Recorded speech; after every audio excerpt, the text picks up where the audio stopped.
c'est un changement de vie pour le moins radical. L'actrice Isabelle Otero, connue notamment pour avoir longuement campé l'héroïne de la série, Diane, femme flic, a quitté la France pour s'installer au Costa Rica. Un choix fort motivé notamment par sa sensibilité écologique, qui l'oblige à s'éloigner de certains de ses proches, mais sur lequel elle est revenue, en toute franchise et sincérité dans une interview accordée à nos confrères de Télé 7 jours dans l'édition de ce lundi 27 février.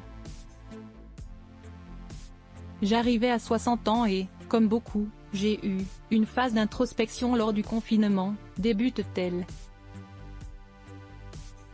Le stress que me provoque le manque d'eau a fait naître en moi une envie de trouver un lieu où voir grandir ce que je sème.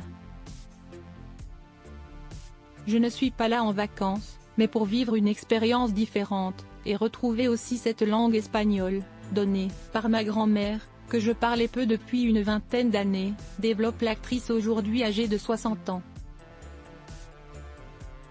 Et forcément, ces journées ne sont plus exactement les mêmes qu'auparavant. J'ai déjà planté 300 arbres au milieu des volcans. Je fais partie de ceux qui pensent que la beauté sauvera le monde. Mais il faut continuer à la préserver et l'aider à prospérer. Je me suis aussi retrouvée, par hasard, dans une communauté dans le nord du pays.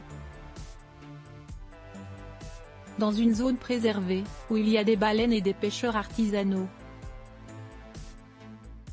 Je suis ostréicultrice, à leur côté, et j'envisage de créer un jardin corallien, poursuit Isabelle Otero.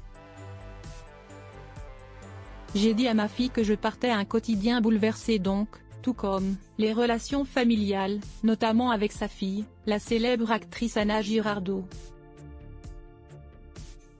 Les grands-mères, et j'en suis une, sont là pour transmettre. J'ai dit à ma fille que je partais certes loin, mais que j'allais construire ce qui permettrait à son fils de grandir, confie-t-elle à propos de son petit-fils prénommé Jazz dont elle est désormais éloignée. Et Isabelle Otero a tenu à prévenir ses nombreux fans, elle se fera plus désormais davantage discrète à l'écran. J'ai toujours défendu la cause écologique et je ne veux pas d'une empreinte carbone trop lourde. Donc je rentre peu en France. Je ne reviendrai pas pour des petits rôles ou 4 jours de tournage. Mais je ne dirai jamais non à un joli personnage, ou à une fiction comme Meurtre en Béarn, annonce-t-elle.